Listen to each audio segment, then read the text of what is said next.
This is Business Unusual, the place where we continue to unpack different dynamics of how we are supposed to be functional from a frequency called the kingdom. In our last conversation, we looked closely at the real mandate and the real call of a sent one in terms of empowering people. But at the same time, we also looked at Jesus' core mandate. What was it that he said he was coming to do, which lays the template for us on what we are supposed to do and how we are supposed to move forward. But that's just one side of the story. Today I'd like to bring something else into that conversation. The reality that for a sent one to come in the context of what Jesus said, it was in the understanding that many of us may be in different levels of what I want to call bondage. I want to think of bondage not just like a demonic activity, but like a limitation, something that makes it impossible for you to fully function as you are meant to or as you are designed to be.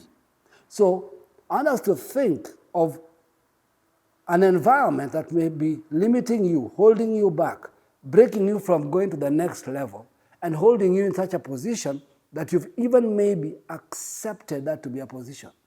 So today, my conversation goes around different dynamics of limitation and how to break out. I call my conversation cages, prisons, and barriers. We are dealing with how to break mental limitations that come from your past. Now, not all chains are made of metal. Many of the limitations people experience are not even physical. They are mental constructs rooted in relational wounds. Some in cultural programming, others in religious dogma, or just repeated failure. So like I said, this could be the four possible dynamics or even a combination of all four. There could be a mental construct. When I say a mental construct, that is something rooted in your relational wounds. Meaning over time, how you related with people, it could be parents, family, children, school, it doesn't matter. There could be a mental construct that has held you in a situation. It could be cultural programming. It could be the way you are raised, the environment in which you are raised, the things you were taught, sometimes lies about yourself, about others, about other people. And that has become an area of bondage for you. Religious dogma.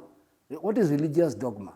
When certain concepts of misrepresentation of who God is taught to you as if it is the truth coming from God. And then those things begin to infiltrate your thinking, and you always have this picture, this shadow over you that holds you back or limits your movement with a lie that God hasn't said so, with a lie that God hasn't given you permission, with a lie that you must wait for God to tell you. It's true, we live by the word of God, but there are some scenarios where God has been brought into that he's not a part of, or just repeated failure. Maybe you've attempted so many things, and when they did not work out, you reach the place where you now believe you are not able to go forward from here. These internal limitations function like cages, prisons, and barriers, creating invisible ceilings that keep people from entering into the fullness of God's plan. True freedom begins not with external liberation, but with a renewed mind. Now I want us to look at scriptures that are very familiar to us now. We've worked through them many times, and yet they carry a lot of clarity for where we want to be.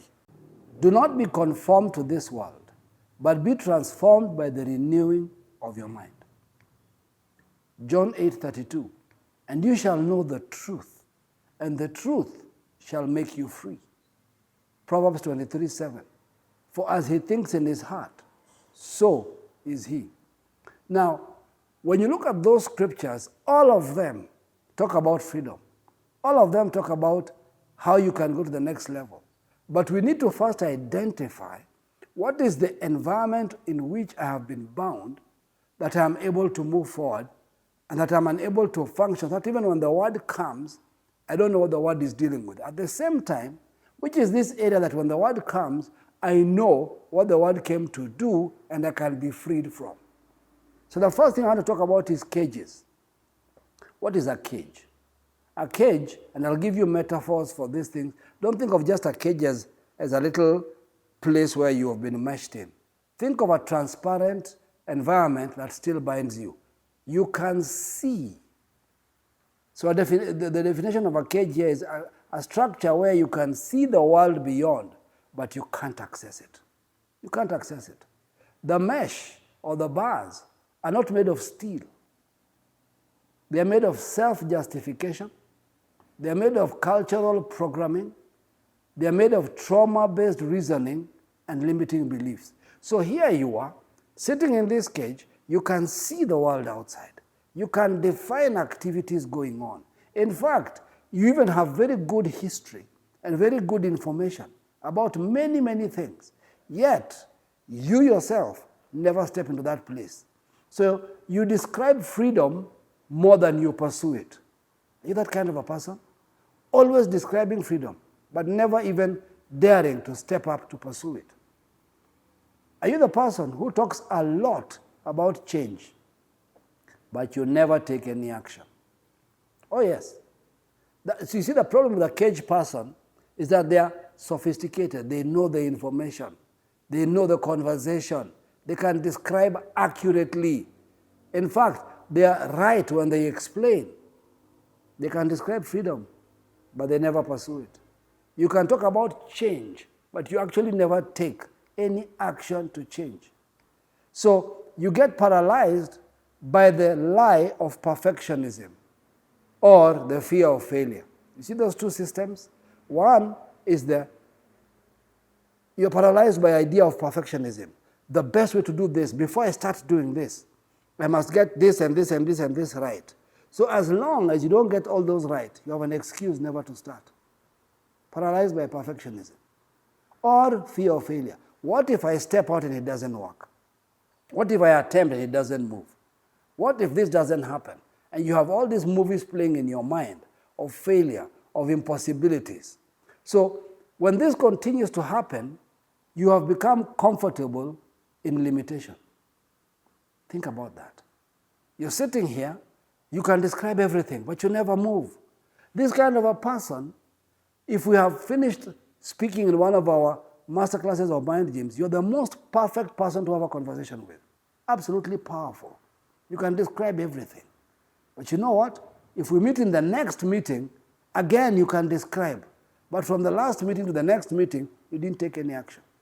You're either paralyzed by perfection or by fear of failure. You've become comfortable in limitation. So what you end up doing is you begin to dress up dysfunction with spiritual language. Think about that. Dressing up dysfunction with spiritual language. You can say all the right things. I'm waiting for the right time. I'm waiting for God to show me. I'm just about to this. I'm that. But you're actually dressing up dysfunction with spiritual language. All right? How do we usually end up in a cage?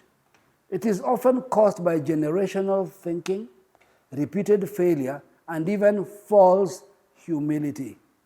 Listen to that. Generational thinking. You found people reasoning like this, you became part of that conversation, you joined it, now you're part and parcel of that story. Or repeated failure. You made many attempts without thinking. So repeated failure works like this. When you attempt something and you fail, you attempt again and you fail, but the question is, the second time you attempted, did you correct anything? Did you adjust anything? When you failed, did you look at what could have caused it with intent that next time you will avoid it? So in the end, you end up with what we call false humility. Maybe this just isn't my time. Maybe God doesn't want me to do this. Maybe it's just not meant for me. That is a characteristic of a caged person. You see, when you think about being caged, let's look at the children of Israel in the wilderness. They saw the promised land, but they remained in a cycle of complaint, fear, and inaction. Look at that process. Complaint, birthing fear, fear triggering inaction. Go read the book of Numbers, chapter 13 and 14, and you'll see a perfect example of the things I'm talking about right now. So the worst kind of bondage is one that you've convinced yourself is normal. That's the worst kind of bondage. You see, any bondage where there's a crying out, Any bondage where you are frustrated and you want to move.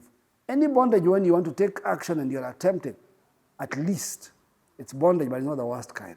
The worst kind of bondage is bondage where you've convinced yourself that your current scenario is normal. I want us to look at another type of bondage, prisons. Now, prisons in this context is what we call privileged confinement. Privileged confinement. What does that mean? The lie of a prison is that it's larger than a cage. You can move around, you can grow a little, you can even thrive in small ways, but you're still confined. The real danger is that you've accepted comfort without calling and activity without destiny. So in a prison, there's a sense of freedom, a very false sense of freedom. Because you can move around, you can step out in small ways, you can lead in small ways. Now, you feel important in the system, but you have no vision beyond it. That's a prison.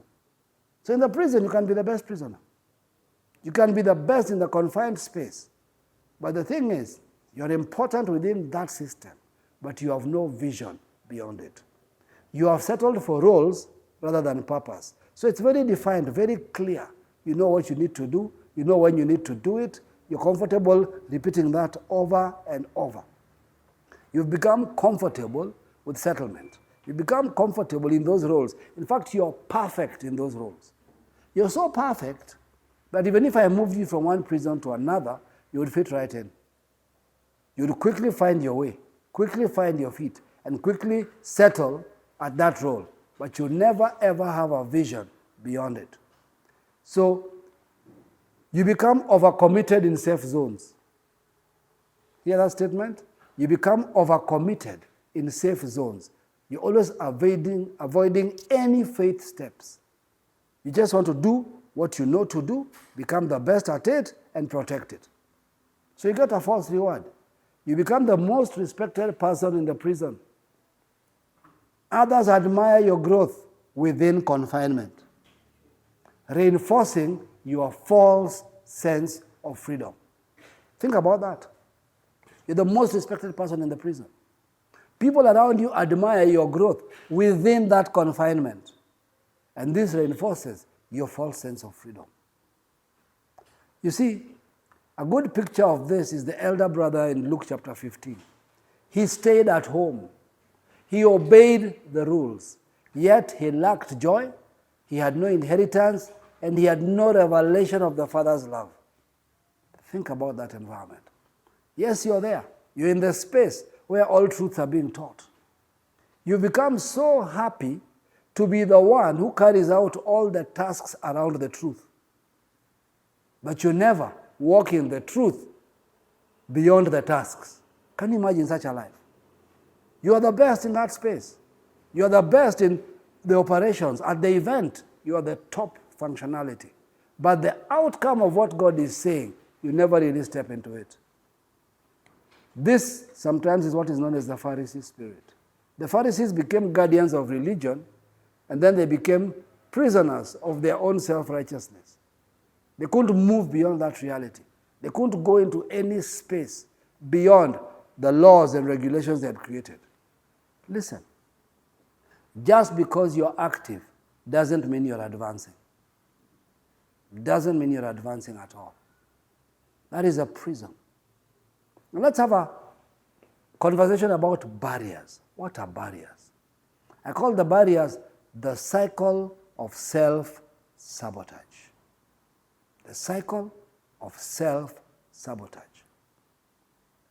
Let me define that. A barrier is the invisible wall that causes collapse at the same point every time. Invisible wall that causes collapse at the same point every time. It's not physical. It's the accumulated weight of repeated disappointments, unhealed pain, and internalized shame. So when you take off, you take off. When you reach that point, at every single time, you collapse. You always start well, but lose momentum at a predictable point. There's that predictable point. So when you start afresh, again, motivated, tomorrow I begin, this year I begin. But when you reach that point, the predictable point, you collapse. You experience the same patterns of failure in different areas. Please notice. So I'm not talking about a particular activity. I'm talking about you. I'm talking about you breaking down at a certain predictable point, no matter which activity you take up.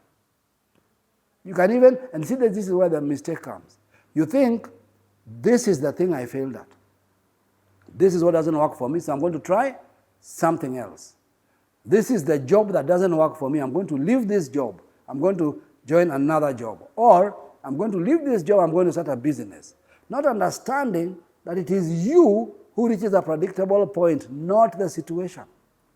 So when you go into a new place and you continue, when the same patterns begin to emerge, when you begin to sense resistance, when things begin to change, you collapse at the very same point.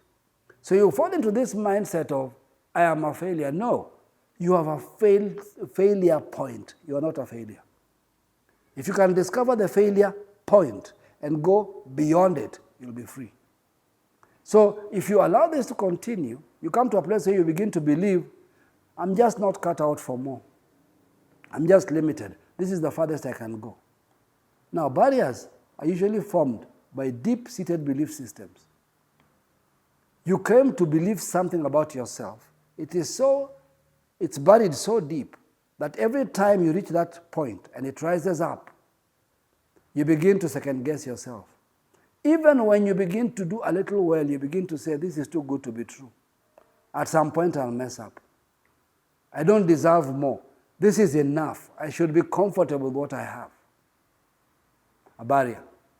You see, a good picture is the man at the pool of Bethesda. He had so internalized his paralysis, so much that when Jesus asked him, do you want to be made whole? He gave excuses instead of an answer.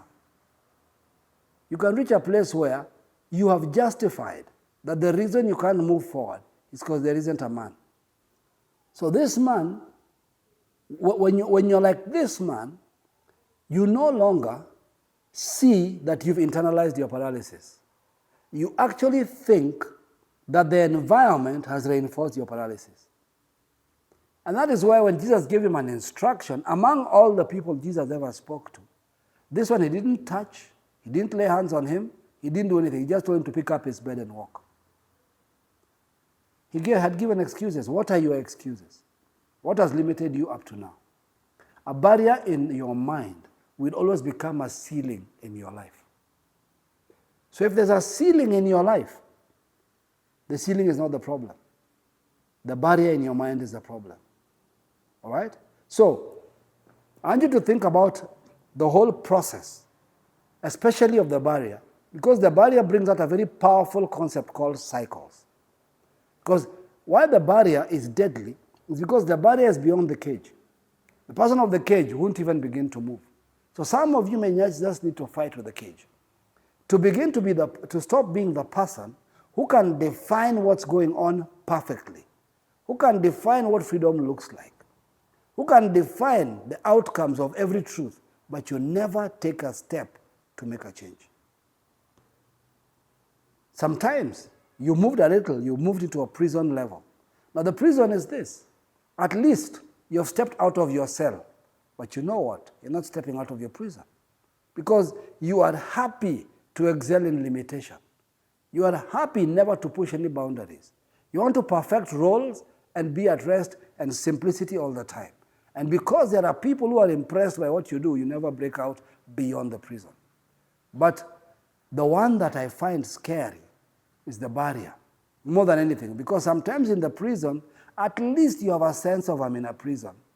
And maybe your dreams of escape or freedom may have been diminished, but somehow you may hear truth and go out. But a barrier is deadly.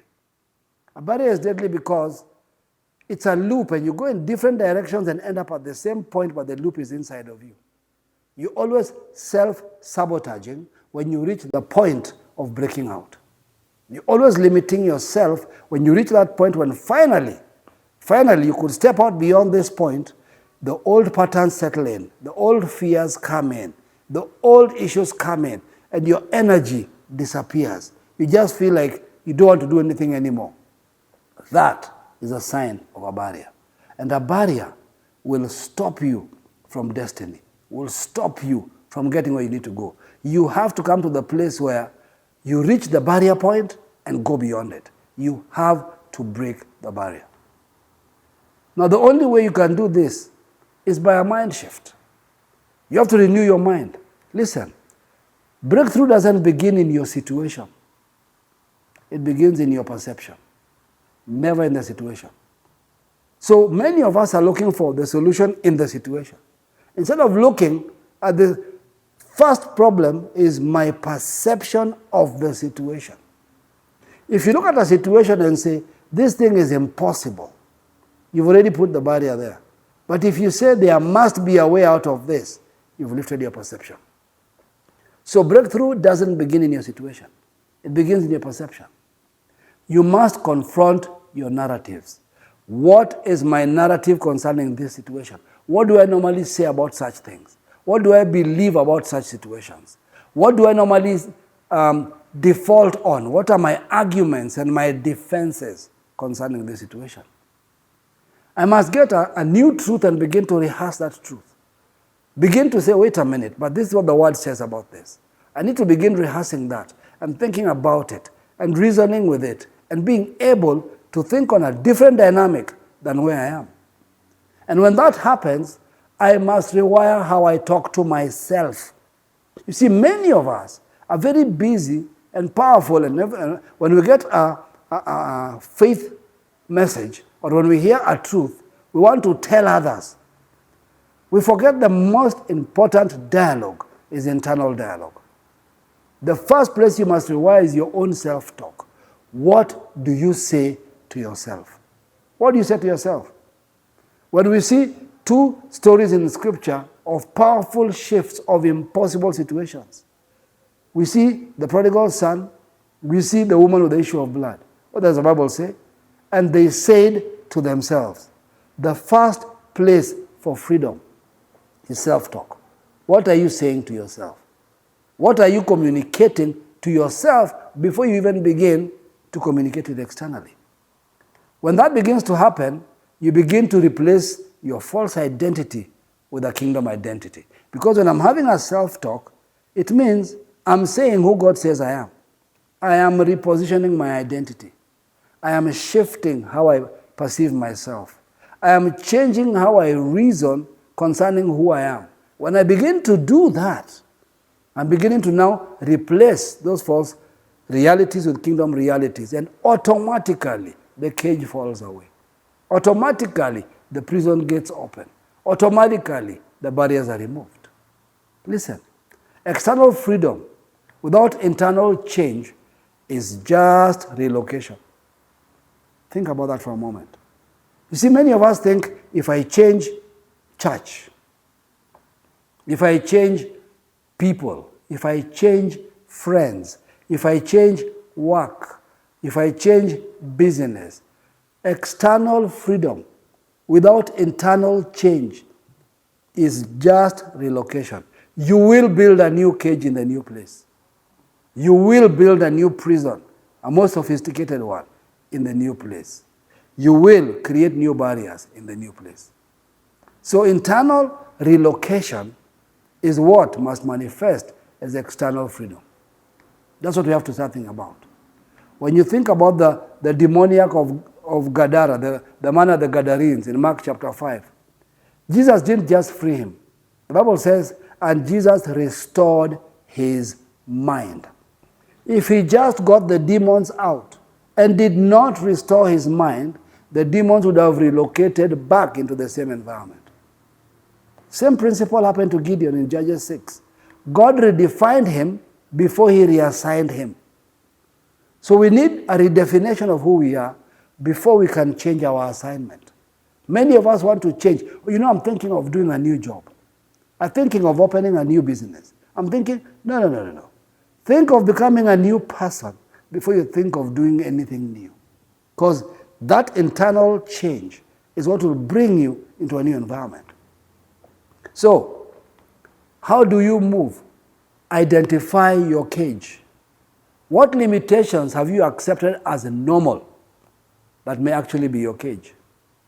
Are you the master of explaining to everybody what can be done and you never do it? Are you the top critic, yet you're not the one who takes action? Are you the one who points out what things should happen? Listen, guys, there is the worst kind of cage I can think of is the philosopher's cage. The person who advises everybody and does nothing. The person who, if you look at their posts on their social media, your life changes. They never move. Man, that is a terrible place to be. When you have all the answers everybody collects, but you never take a step to make a change. And it is so frustrating for the people around you. In fact, you are becoming a problem to them because you're causing them to doubt the truth of the things you're saying. You need to make that shift. Identify your cage. What limitations have you accepted as normal that may actually be a cage? What are you defending? Examine your prison. Where do you feel important but unchallenged? That's the subtlety of the prison. You get important, people like what you're doing, but you know it costs you nothing to do what you're doing. You know I've not been challenged. You know I'm not pushing any new boundary. I'm not growing. I'm just regurgitating. I'm just doing the same old things in the same old way with no change. Have you traded comfort for your calling?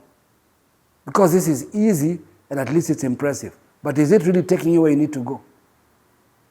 Examine your prison. And it's time to name your barrier.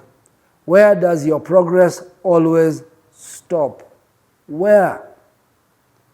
And when you discover where your progress stops, can you stop and examine what belief causes you to retreat? Just before your progress stops, what are you thinking about? What are you reasoning about? What are you arguing about? What are you dealing with? What are you convincing yourself? That internal conversation equals the external barrier that you have. Where does your progress always stop?